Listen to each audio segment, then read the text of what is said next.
Found in intertidal zones, areas where the ocean meets the land, tide pools only exist when the tides are low. These pools are separate bodies of water and can range from mere inches to a few feet deep and a few feet wide.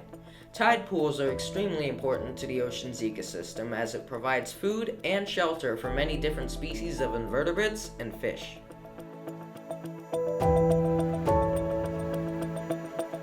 Tides cause these unique habitats to appear.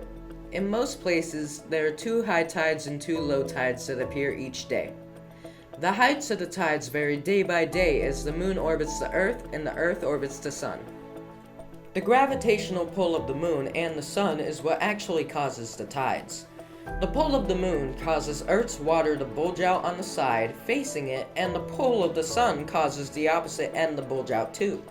Around each full moon and new moon, the Earth, moon, and sun arrange in an approximate line, creating extreme tides or spring tides. More moderate tides or neap tides occur between a full moon and a new moon when they are all aligned in a 90-degree angle.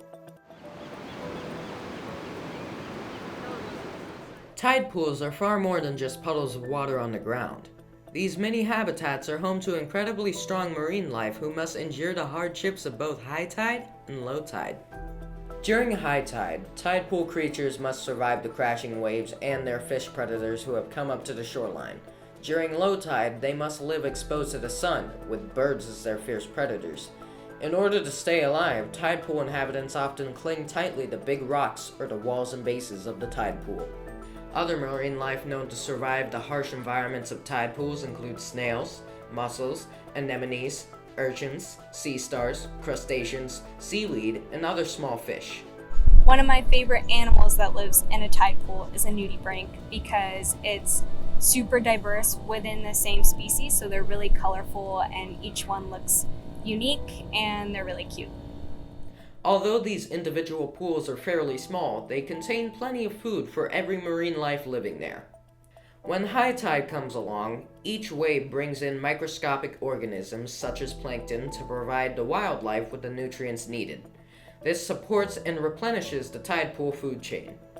There are a lot of diverse animals that live in tide pools that have unique adaptations that you won't find in other ecosystems in the world.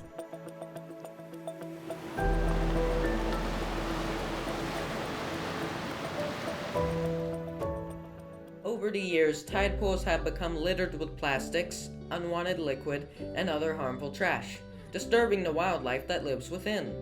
Just by making sure to pick up and throw away trash from the pools can save these habitats. As temperatures are getting hotter, some of those species are going to be too warm, like warmer than what they can tolerate.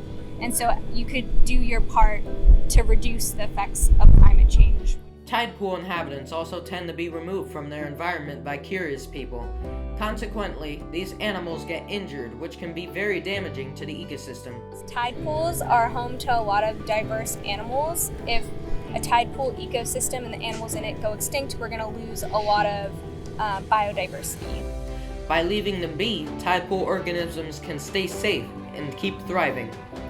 These simple actions can save not just the wildlife in tide pools, but many others too. Keeping the land, sea, and air undisturbed can lead to a much better Earth for all.